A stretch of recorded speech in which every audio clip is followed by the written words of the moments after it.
week's episode of the Python People podcast with me, Guy Bevington, MD of True North Recruitment Group. And this is the first episode of 2021. And I'm honoured to be joined by Mr. Rav Roberts. Rav, welcome. Thank you very much, Guy. Yeah. No, what a week it's been already. I know. We're not even 1 week in to 2021. Certainly an interesting start to 2021. Yeah, who would have predicted? Lockdown 3.0 is upon us. Yeah, and all the events in the States.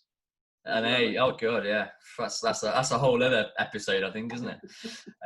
But no, Rav, we by way of introduction, I guess. So you are the CEO and co-founder of a health tech business called PharmaSentinel, and we connected. I guess had a good chat just before the Christmas break, and I think it's fair to say you've very impressive career to date, and you're someone who has had a lot of experience in and around the digital and sort of technology world, in particular within kind of startups and on both sides of the pond. Here in the UK and in Europe, and also over in the States. And in our last chat, I think we touched on some really interesting comparisons and sort of differences between the two approaches, between starting and scaling a tech business and a startup in the States versus maybe the rest of Europe, which I found really fascinating to kind of hear from your experiences. Yeah. So we thought, let's do a podcast on it, and that's kind of what we're here for, I guess. So,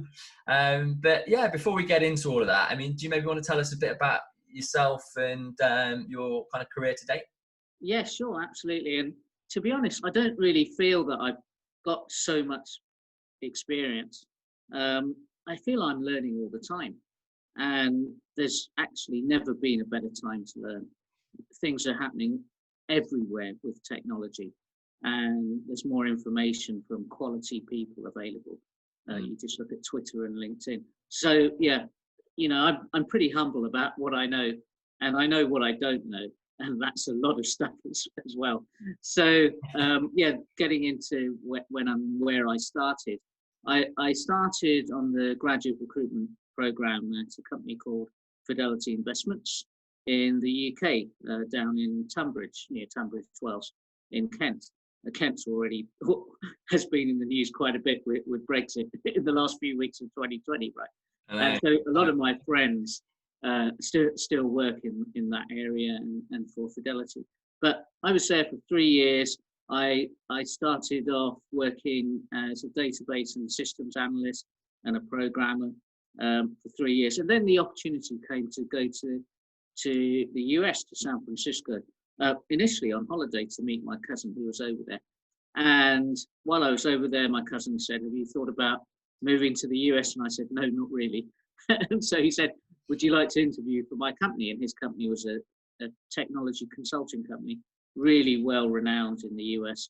They pioneered rapid application development, known as Agile, and they were called Cambridge Technology Partners, Cambridge, MIT, on the East Coast. So I interviewed with them, and interestingly, the first thing he asked me was, do I know what a software development lifecycle is? And I'd never heard of it, even though I was a programmer, right? so he prepped me, my cousin prepped me for the interview. And sure enough, the first question they asked was, where do you work? And Fidelity was the answer. And Fidelity, I didn't really appreciate it at the time, but it's massive in the US, like quite a small fledged back in the mid-90s, kind of a small company in the UK, but huge in the US. So that was a tick in the box. And then the second question is, what's software development lifecycle? Of course, I aced that question. And basically, they sponsored me to move to the US, sponsored my visa, doubled my salary, and in a couple of months I'd sold everything in the UK and moved over to the US. So there I was, living in San Jose to start with, and my first assignment was actually I went to Boston for training for a week, which was brilliant. Then straight away went to just outside Seattle to a financial services company who were getting ready for Y2K and wanted to digitize all their Excel spreadsheets and this and that. and I'd never done consulting before. So I remember going into a lot of pretty high-powered meetings with other consultants and client representatives. And I just sat there in silence because I didn't really understand the business or what they did. I didn't want to make a fool of myself. You know, the UK people are quite reserved, right? so eventually I piped up, over dinner to one of my colleagues, and I said, "What exactly does this company do?" And they explained it to me. So then I kind of understood. I think the fallacy was when they recruited me from Fidelity, they assumed that I knew everything about financial services. They were recruiting financial services sort of experts for the West Coast in the US, and I didn't know anything except what I did at Fidelity at that time. I'd never traded shares. Of course, the stock market was booming then with the dot-com boom, right? I'd never traded shares. I didn't know anything about the stock market, nothing like that. So it was all a huge eye-opener, really in at the deep end. And I learned a lot during that time. I was there for a few months, came back to the Bay Area, and then worked for companies like Charles Schwab, E-Trade, Network Associates. And I stopped programming, and I was leading these projects, despite never having any project management training. Of course, I got that, right? But again, in at the deep end.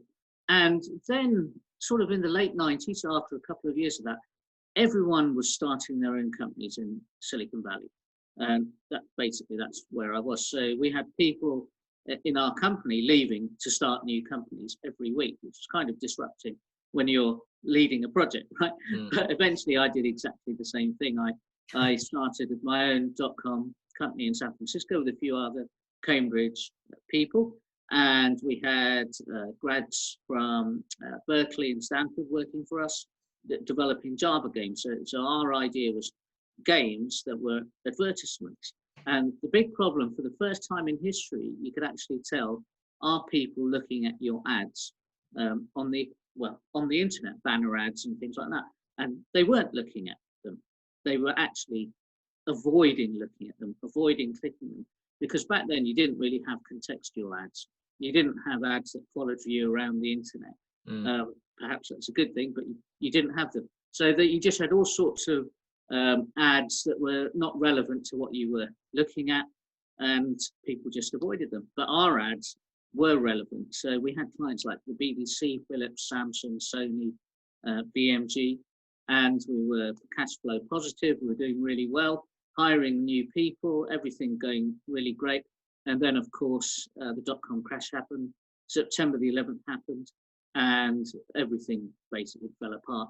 I came back to the UK in late 2002, early 2003, with less than I'd gone over there with, because I'd invested in the business. So it was a harsh lesson. And I think, unlike Americans, and I think we're going into this a bit later, but when Brits fail, and I'm born in Scotland, obviously my family are Indian by heritage, but I was born in Scotland, moved to London relatively young, and Brits, they don't take to failure quite as well as the Americans do. So they're scared. It was a harsh lesson. I came back, I was sleeping on my friend's sofa. I didn't have anywhere to live, apart from at my friend's house.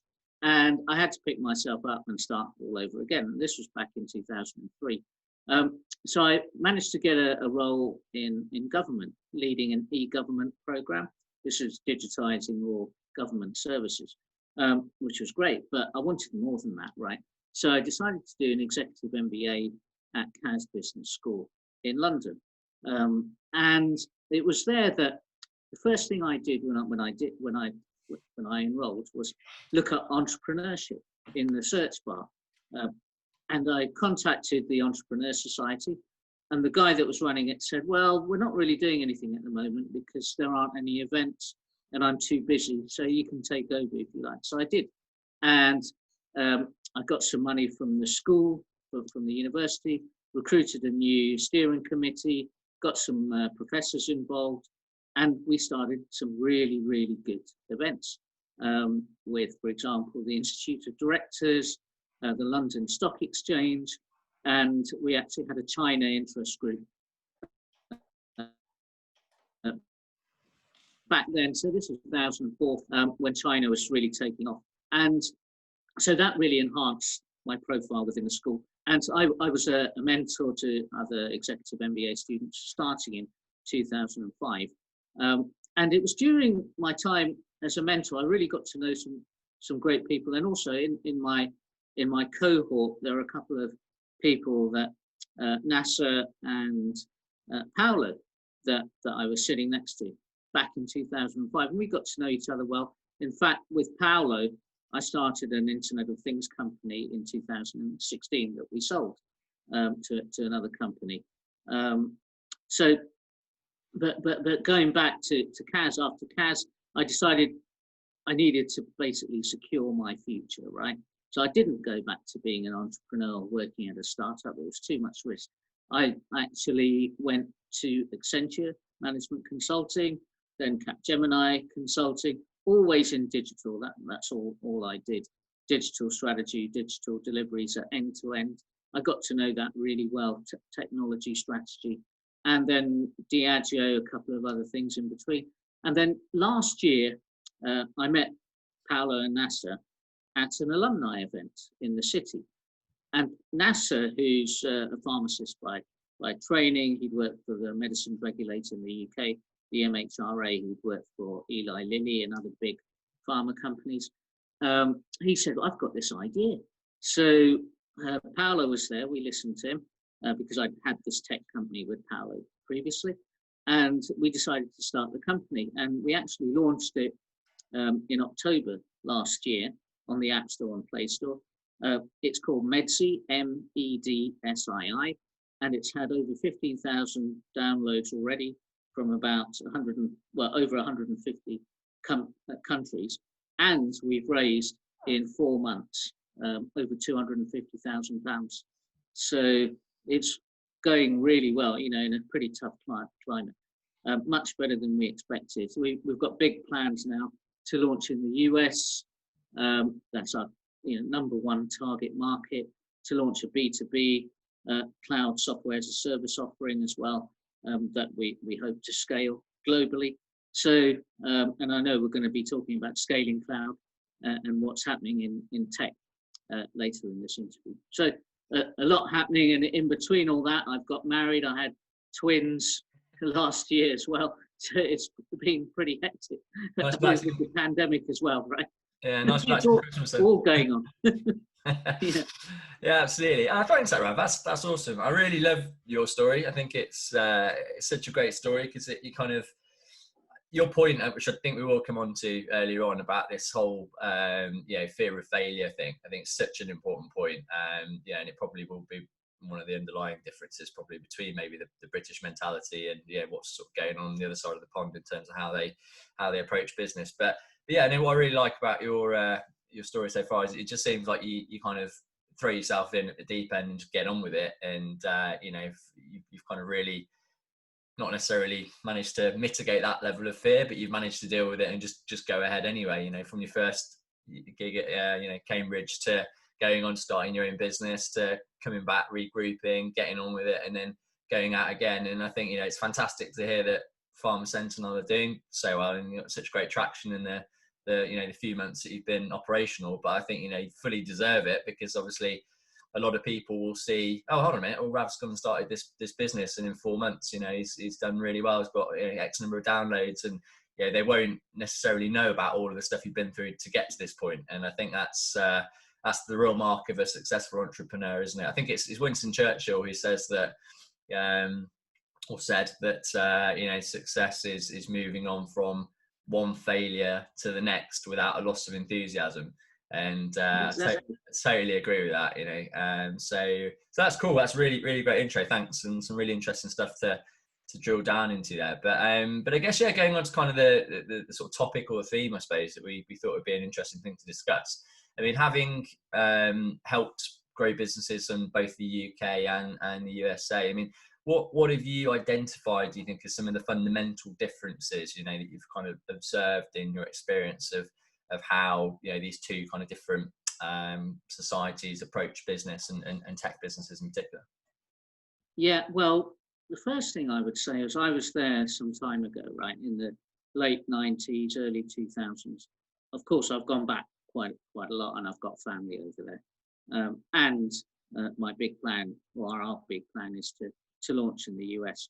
So, yes, back then in the late 90s, early 2000s, the Silicon Valley was already way ahead, right? You had the big successful companies already established, like Microsoft, Oracle, and a few others, but you also had some new ones back then, eBay, Amazon, Google, right? That were just springing up in the late 90s. I think Amazon started it in the mid 90s. And then, of course, in the early 2000s, you had Facebook and the other social media companies coming on board.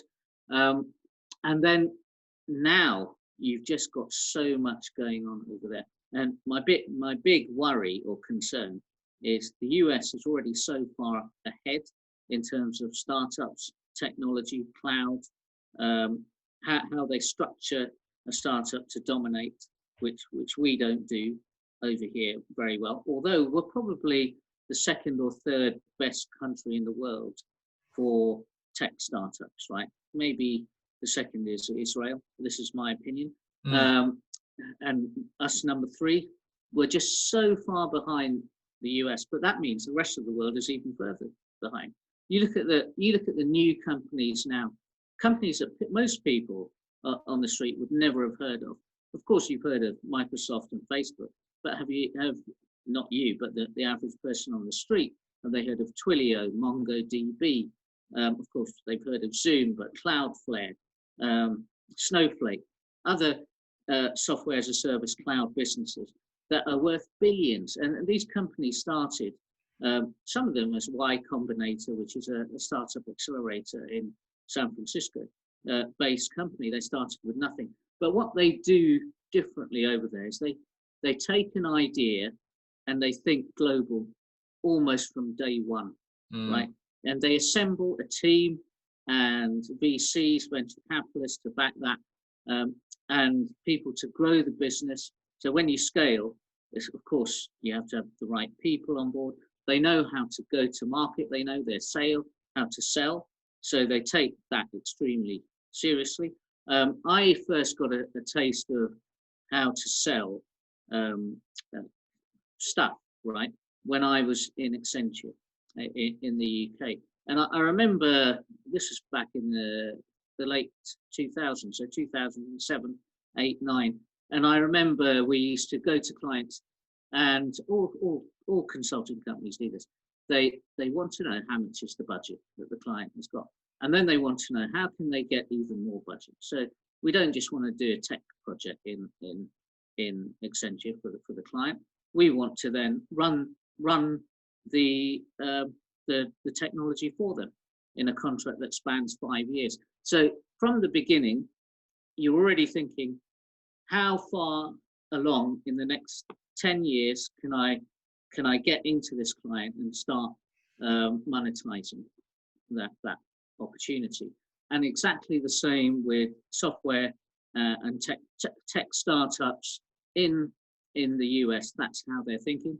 And they're not just thinking that, they're doing it. They've got all the people in place that have done it before and that are advising new people. And another big difference, I don't know if you want me to go into this now, but another big difference is a lot of this brilliant information, the key people, these are millionaires, give away for free on Twitter, LinkedIn, etc. So I'm talking about people like Brad Feld, who started Techstars, Jason Calacanis, I hope I pronounced that well.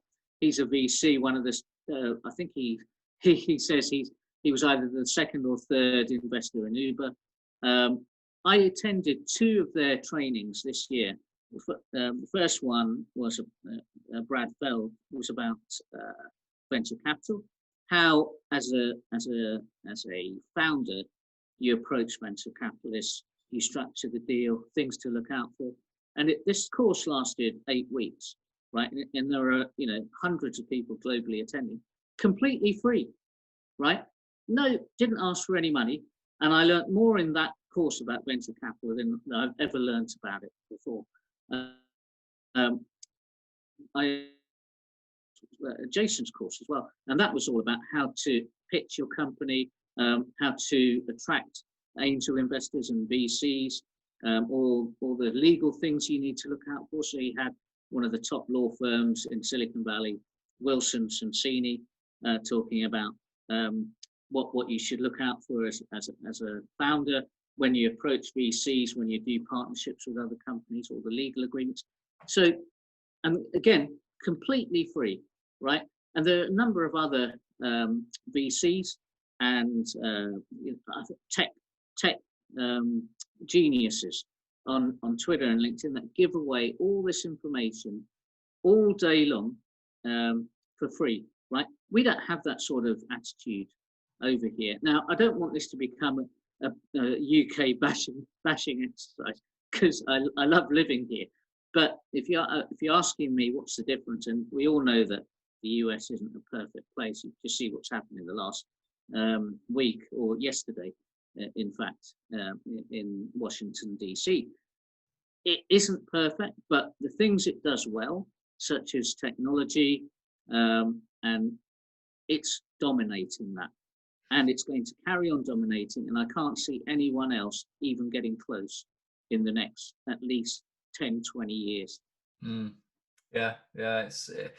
I'm absolutely, whenever I think about America and what it has achieved in really what is a relatively short space of time in comparison to the rest of the world, certainly the Eastern world, it's phenomenal, isn't it? And there's got to be something going on there, that's beyond luck. It's and I do agree with you. I think fundamentally it does boil down to just a total difference in attitude. And I also agree with you. I think I don't want this to be a UK bashing exercise, because, like I say, if anything, UK, it is right up there in terms of some of the leading companies or the leading countries in the world from a tech startup perspective. But like you said, just in terms of that divide between the US and the rest of the world in terms of the approach to scaling tech businesses, they are in their own league, aren't they? And anything we can learn from that. Exactly. And the thing I'd add is it's not just tech businesses. So here's a great example of actually one of my best friends in the US, Scott Walker. And I met him in 2001, and we've got to know each other over the years, even after I left. And when I met him, it was in a bar in San Francisco. And so we were just ordering some drinks at the bar. And he said, "Rav, what do you do?" And I said, "Well, I've got my own tech startup in San Francisco, online gaming." And I said, "Scott, what do you do?" And he pulled out a pen, and he showed me his pen. And he pointed at it and he said, "You see that logo on the pen?" So I put logos on pens, on different notepads, whatever. So it's branding really for companies, and this didn't sound interesting at all to me, right? So anyway, I was talking to him, and the next week he invited me to a party at his house in Silicon Valley, and it was a big mansion, and I just couldn't understand how he could have this big mansion. Silicon Valley isn't cheap even back then, and he said, "Rav, one of my clients, I think it was Yahoo or Excite, last year I got $250,000 in revenue from just one client, just selling these pens and napkins and notepads and things like that."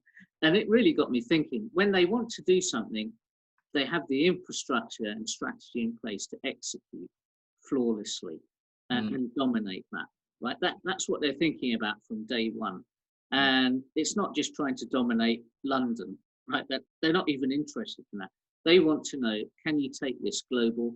And you better be able to take it global. And we'll put the right people in place with the right strategies, whether that's tech strategy, sales, of course, those are the two most important ones, marketing, HR, whatever it is, all your operations end to end. We'll put the right people in place who've done it before, who can take this global and enable us to, if you're a VC, to exit with multiple return on investment. Yeah, absolutely. And I think the point you made about the, when they start any business, it's the the end goal is to be a multi-billion global kind of business. I think that's such a good point, because if you kind of you dream that big and you kind of set the stall out from the get-go to be that's where we want the business to be, any kind of once you know that, you can almost extrapolate back to, okay, well, where we are today, and you sort of see, well, anything we do from this point until we get to that point, okay, well, we're going to fail probably consistently on a regular basis until we get to that point. And I think the point you raised earlier about the lessons that you learn from failing, that's the biggest thing. I think the Americans, from what I understand anyway, from my interaction with them so far, is they, and another great quote I actually really like is, I never fail, I either succeed or I learn.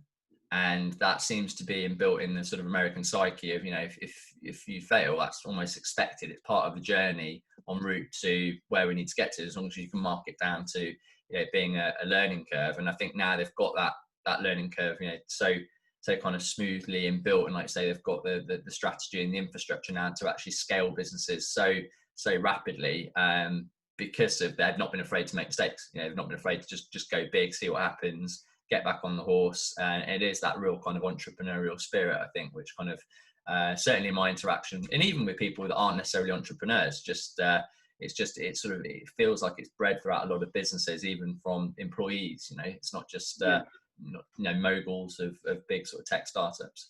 But no, I mean, I guess from where we are now in the UK, and like I said, there's still lots of great examples of fantastic businesses that have started in the UK. I mean, what do you feel on a practical level, kind of UK or the rest of the world can do differently to potentially start narrowing that gap?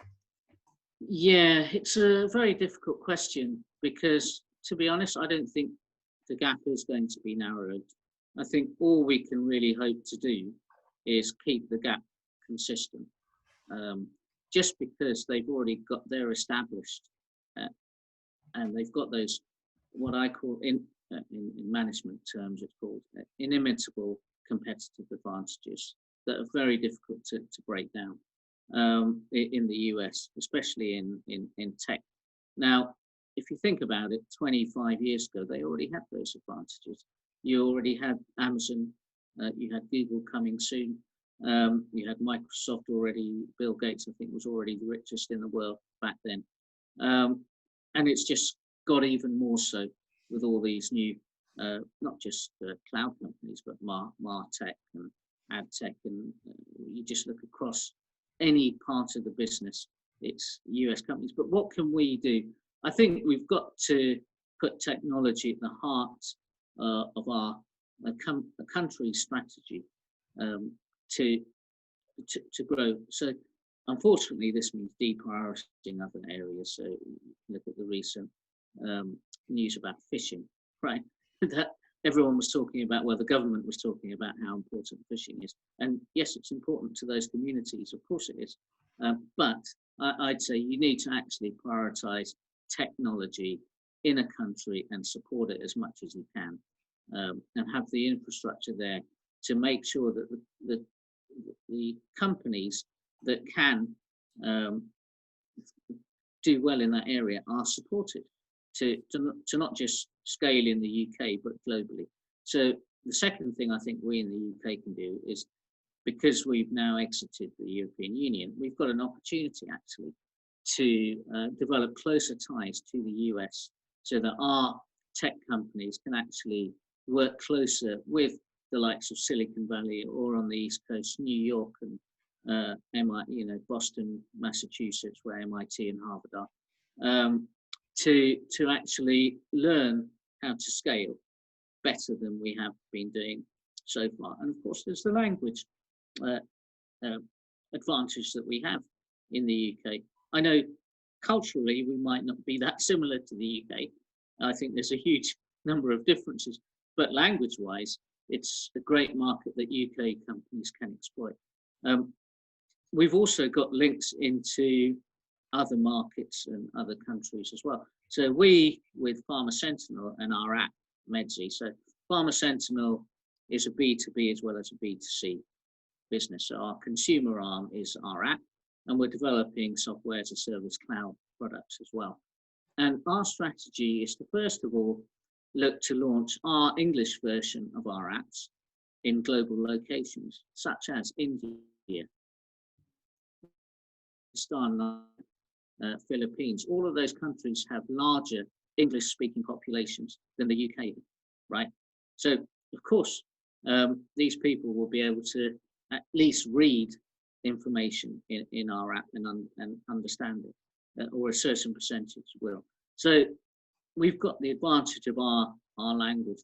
Other countries, the way Israel's done it, they've just developed that ecosystem that is dedicated to supporting tech startups, linking them with US VCs, especially on the West Coast, and then taking those global. So they've got strong ties into the likes of Y Combinator, for example, and then all the other Andreessen Horowitz and other VCs in the Valley. So that's the way they've done it. But they've developed those links. This hasn't happened overnight. That's taken, that is going to take years and years for us to do, but we've got to make a start now. And the government's got, I think, to prioritise that. But it's a good opportunity with Brexit, over and done with, so to speak. We can actually develop those ties with the US, with the new administration that's coming in, hopefully. Yeah, fingers crossed. Yeah. In a couple of weeks' time. Yeah. And I think that's a great point, actually, about the I think a lot of it is fed from government initiative as well. And I mean, I think the UK has kind of upped the game over the recent years. You've got the likes of Innovate UK, and these kind of initiatives and sort of incubator hubs that do exist now. But I think, like I said, they're just not on the same scale as what's out there in the UK. But obviously, they've got a huge amount of momentum behind them and a huge amount of experience in that particular area. But no, when you're talking about prioritizing tech, actually, it made me think about I was reading that article recently that you wrote about the future of AI and the impact it's going to have on us as a society. Really interesting read, actually. I'll share the link in the podcast. But no, you made the point about how it does sit, and I do agree with you totally. I think it sits at a much earlier level probably than sort of government initiative as far as business is concerned, and actually probably sits earlier than that in the education international curriculum. Yeah. And I wonder, I mean, I don't know the answer to this, whether you've got any light to shed on it, but whether the education system is that much further advanced from a tech standpoint in the US than it is in the UK, because I totally agree with you. My other half, she's a maths teacher, and I was actually she's working from home obviously at the moment, doing sort of remote lessons and stuff, and just as an example of how antiquated our syllabus is, really, I believe for this day and age. She was teaching a group of kids about how to make a decimalization out of a fraction.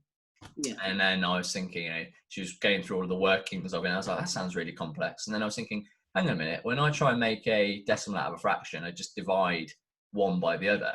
And afterwards, I sort of had the conversation. I was like, when you got a calculator, you just divide, if you're trying to work out 3 and 10, you just divide 3 by 10.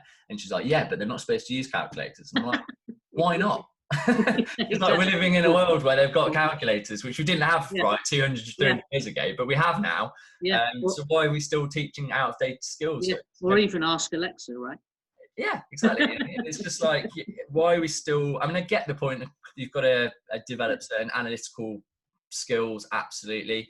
But, coding, in my opinion, can do that. And it's a much more real world transferable skill than actually being able to sit down and prove that you can work out how to decimalize a fraction. And, this is the point. I just think the digital evolution that is going on in the world now versus, like, say, the education sector and its ability to actually respond to that's a really worrying gap for me. Absolutely. Yeah. When I think about my it's really interesting you say that.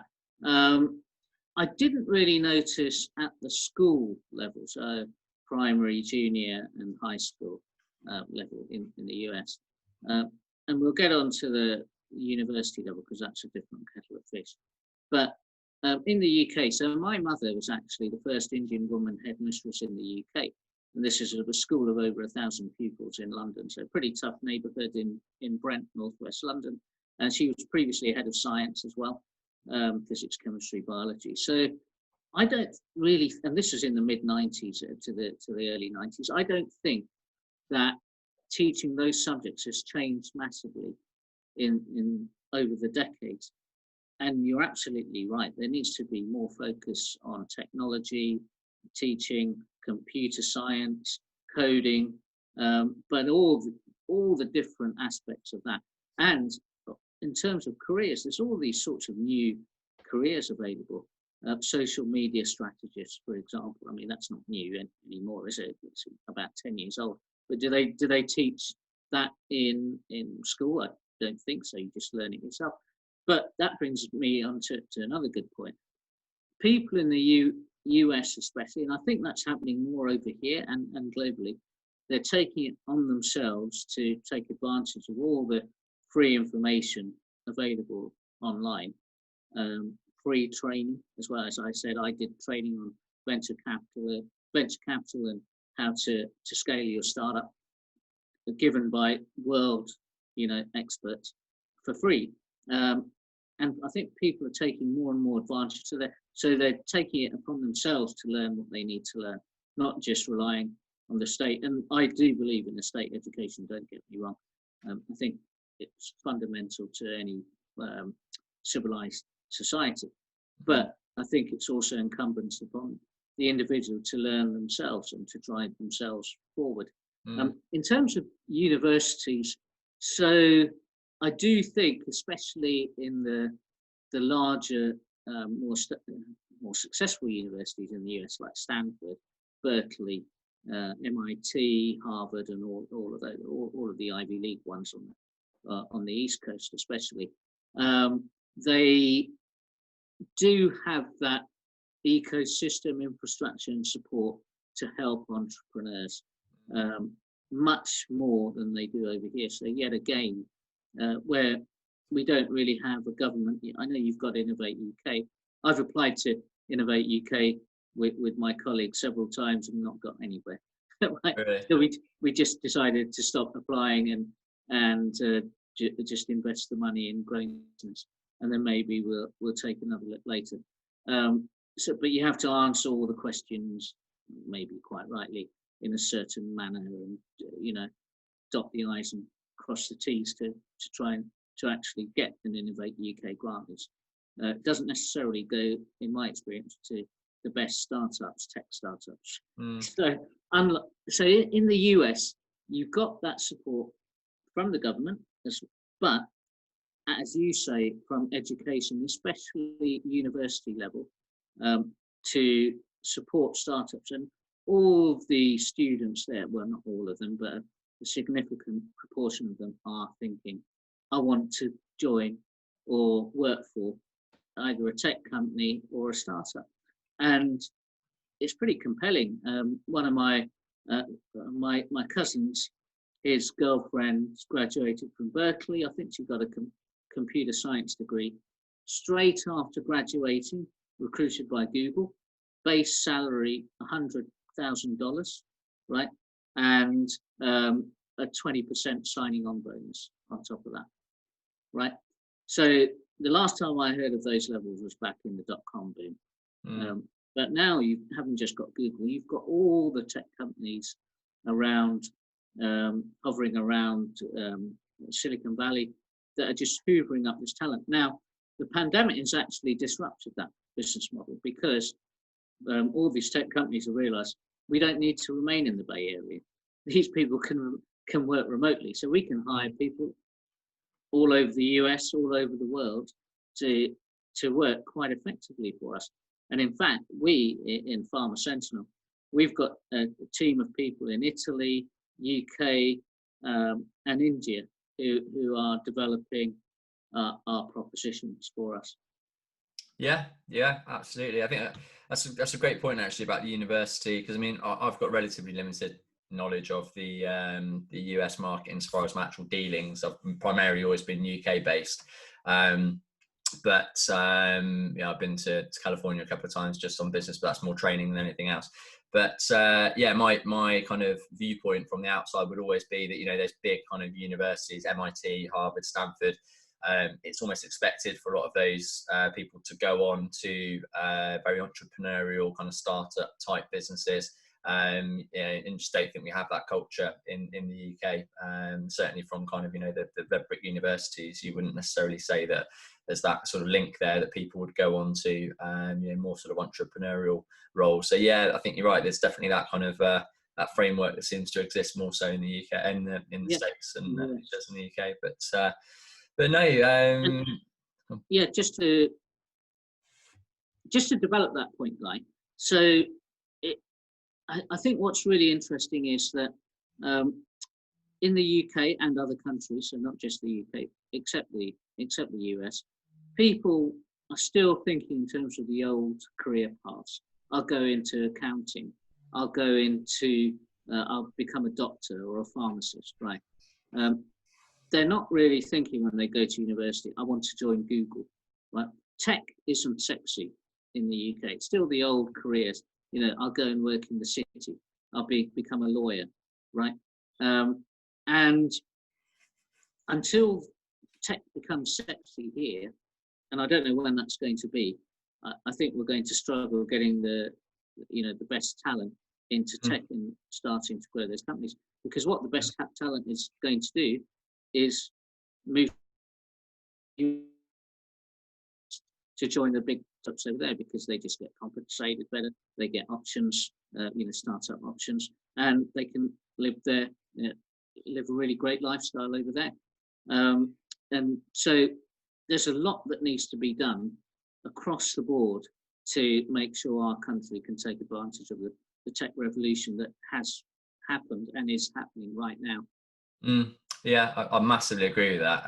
You know, and it's interesting. Obviously, in the world of recruitment, one of the things I often get asked by clients is, you know, we really want to build diverse teams. You know, we want a really nice blend of male and female, and, you know, different backgrounds, etc. And, you know, they're often asking me, like, why is it so difficult to find, you know, women in software engineering, data science, and come and join the team? And I do think, you know, your point about how STEM subjects are seen in the UK education system, there is an inherent problem there.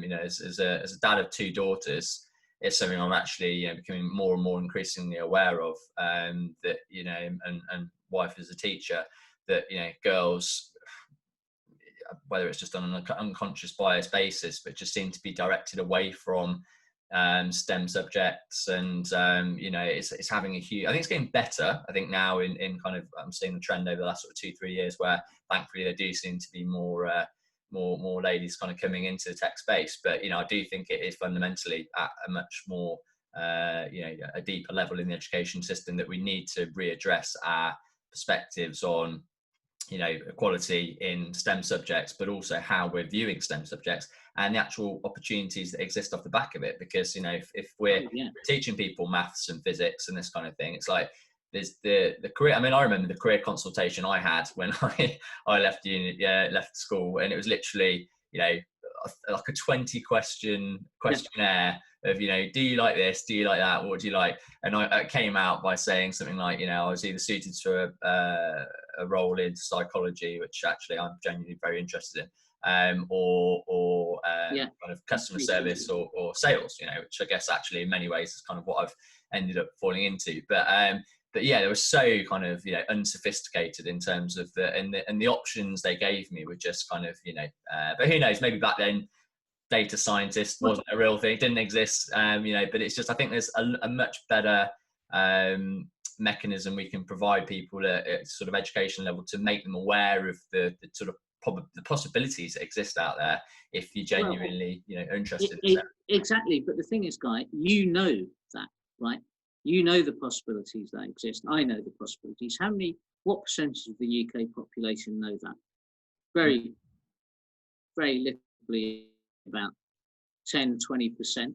So the people that don't know it, they keep going into the traditional careers and perpetuating that, right? Yeah. So somehow we've got to make sure that people that people can get your knowledge, that you know all the different career paths that are available because you've run a tech headhunting business, right? Or a tech resourcing business. Now, somehow we've got to get that knowledge out into the mainstream population, and so people are actually setting their children up for those career paths. I'm not saying that becoming a doctor and a lawyer and an accountant isn't important. It is important, but in a sense, the sexy careers are going to be the tech ones in the future. Yeah, it's a state of mind. That's the way we've got to start thinking. Yeah, totally agree. And the problem with the career services, they don't know what careers are available now in technology, right? Yeah. So if you don't know, you're not going to tell other people what to do properly. Yeah. Totally true. Yeah, and one of the things I guess I'm from a purely selfish perspective very encouraged about in terms of, when I started in recruitment, I didn't necessarily pursue a career in tech recruitment. I kind of was given a market. It was .NET development, and I sort of learned and as I went. But I'm infinitely grateful now that I was put into technology, because I do genuinely see it as it's the driving force in all industries. Yeah, absolutely. Yeah. In every single industry that's out there, and the need for people that are technically minded, but also have the softer skills, that can actually communicate as well. I think, like you said, the role of a software engineer is still seen as somebody potentially,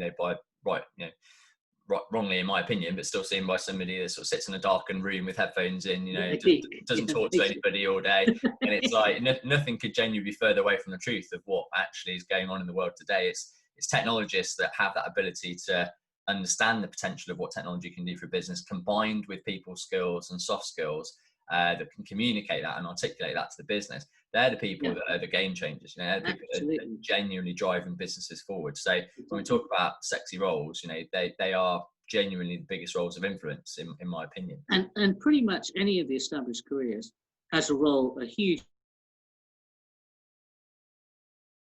role to play in. So you talk about behavioral psychology. Well, that's so important in terms of getting people to convert to buy your offering online, right? Whether it's software as a service, B2B, or e-commerce, B2C offering that you have.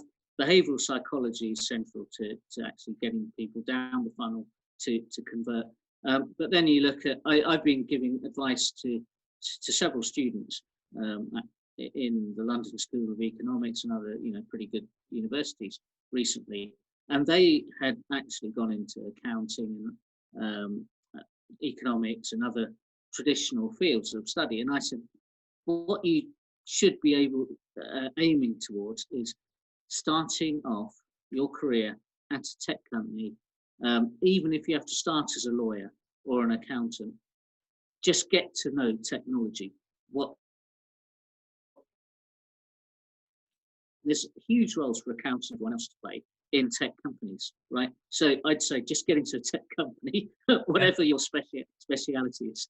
Yeah, and I actually, like you, I fell into technology purely by accident. At Fidelity, I was in the graduate recruitment program, and then I noticed all the tech people had really nice cars, right? Sports cars. So when I was asked where do I want to start off, I said tech. So that's where I went. Wow, good answer. Yeah. It's not done you badly. Exactly. Yeah. Perfect. Well, Rav, look, it's been absolutely fantastic talking to you. Really, really enjoyed the chat, and think me too. You shared some great perspective. And I like to always end podcasts with a question that I stole from a guy called Rich Reed, who started the Innocent Smoothie Company. I don't know if you have seen those smoothies around, but he wrote a really good book called If I Can Tell You One Thing, and it's basically where it goes around a lot of famous people asking for their one best piece of advice or their one kind of favorite tip, I guess. So I'd like to end, if I may, by asking you the same question. Is there a particular favored piece of advice that you is your go-to that you'd like to share with your fellow human? Yeah. Yeah, thank you, guys. So other than going to download our app, you can go to medsii.com, MEDSII, The app actually gives you personalized, trusted medicines and health information, news, and alerts. So you can get the latest news on, for example, the vaccine, coronavirus, and other health conditions, diabetes, cancer, mental health, all that sort of thing. But other than that, what I would say, what's very important is to be resilient, right? We're going through some pretty tough times right now, not just in the UK, but globally. And I'm sure you've already done it as well. I had to go through in the US, the crash, then I came back to the UK, we had the financial crash, and of course, now we've got the pandemic. So I think what's really important is to look after your own health, your mental health, and develop that resilience, because unfortunately, this is not going to be the last time that we're going to have a testing time as a species. And being resilient means that you can actually pick yourself up.